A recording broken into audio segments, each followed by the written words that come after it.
Hello, y'all. This is Divine Celia. I don't usually give talks on relationships, but there was something that just hit me that I just have to talk about.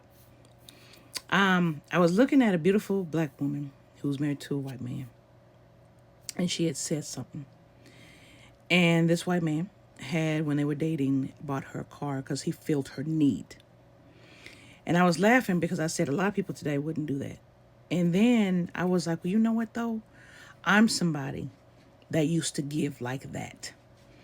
Not to that extent, but if someone needed, my partner needed, or someone I was going to date needed, I would give.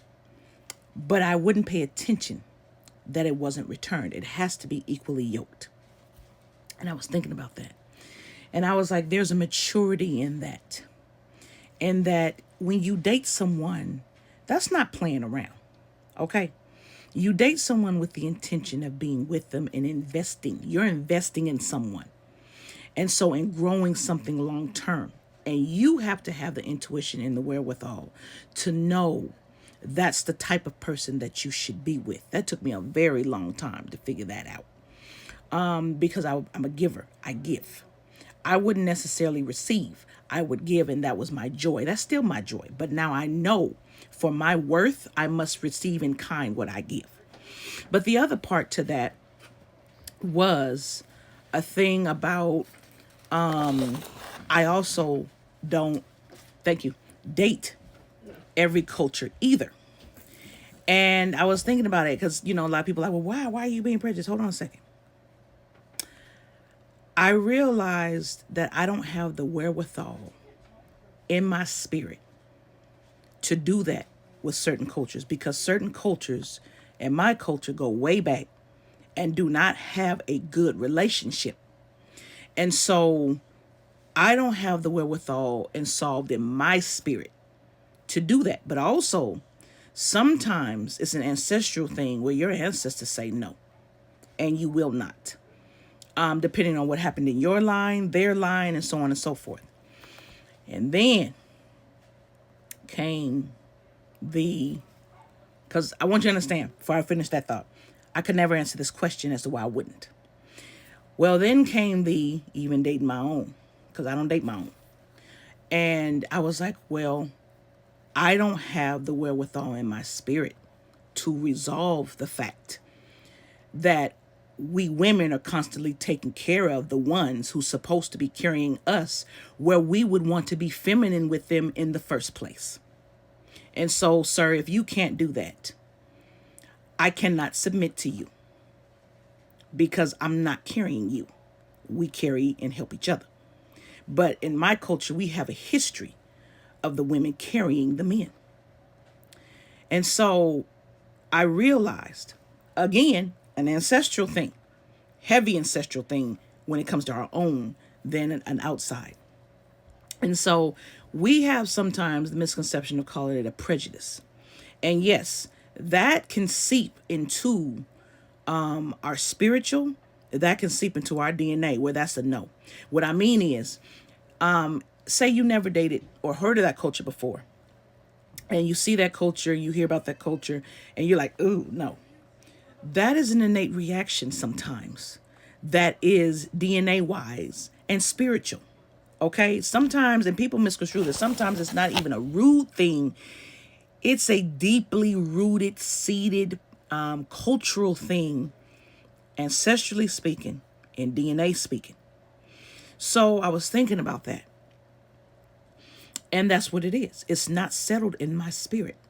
So when someone asks you, well, why don't you date this? And you being racist, or you being, no, it's not settled. For some people it is. But for some folks, and a lot of folks, it's not settled in our spirit to even step in that direction. Because we may have a trauma with you. We may have a understanding with you that we don't go towards you for whatever reason. Now, there are plenty that stand out in the crowd and that are individual. Yes. But they got to show up as being individual in that culture and in that race. Otherwise, if you acting like everybody else, that's a no. Because I don't know what you're going to do. I don't know how you're going to be with me long term. And for me, when I date, I'm investing in that person wholeheartedly. I invest in them, and I invest in them emotionally, spiritually, sometimes financially if it's necessary, but I invest in them many other ways to make it worth my while, to show my worth and share my worth. And in kind, they need to do the same. When I see they don't do the same, you can hit the door. I don't care how much I love you. You can hit the door because we're not equally yoked. You're not on the same playing field and level as I am. It is not that a gentleman has to come in and buy me all these things. That don't mean shit. Money's not real. How are you treating me? How are you treating my spirituality? How are you feeding my heart space? How are you supporting my whole chakra system? How are you feeding me to be better and to ascend? And how am I feeding you to be better and to ascend? See, you young folks got to look beyond a physical thing. Equally yoked means equally yoked. Equally yoked is not just dealing with a religious thing, because I'm not religious. No. When they said equally yoked, that means in every way possible, mentally, your minds are there. You're on the same page. Romantically, you are there. Some of our men are not there and they're not romantic. And then when the ones that don't want to learn how to be, you can go. Because I am, and I'm taking that time to do that for you, but you can't learn and take, no, you can go. Some of them come in fake and don't know themselves. You can go. Because I know myself, not equally yoked. See, you have to be equally yoked in the checkoff areas. That's very, very, very important. And your spirituality is one of them. Your mental is one of them. You understand? Okay? Your financial, yeah, that helps. But that can grow, and you can grow that together. So that's my last one. I don't judge people on that goddamn credit score. Enough jobs and shit do that. I don't need to do that. We all have ups and downs and things that we do. But how are you going to pull me up, and how am I going to pull you up? How am I going to add to your value? See, they talk about jobs and us adding to the value of a job, right? It's the same thing when you're in a relationship. That's your job. How do they add to your value and worth? And do you, in turn, return the investment? As I said, ROI. Do you return the investment to that person of value and worth? Do you give more than you get, or do you get more than you give, or is it equal? For one, I got to be equal. I don't walk behind nobody. I don't walk in front of you. Unless, like, it's an unsafe thing, then we doing that, right? We do that for each other. But no, we're equal. And if there's someone who feels that I need to be walking behind them, you're not for me.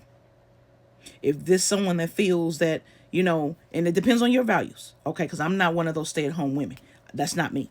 I'm very ambitious. I go out and get what I need. I fight and I drive and I create.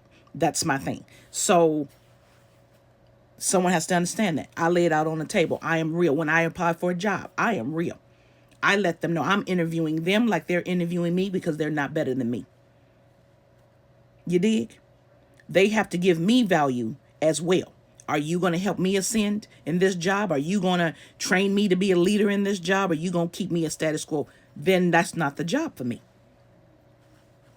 I mean, we're alive. We got to ascend and grow, right? Your relationships have to do that. Your work relationships have to do that. Your family is supposed to do that. Your friends definitely are supposed to do that, because you choose them.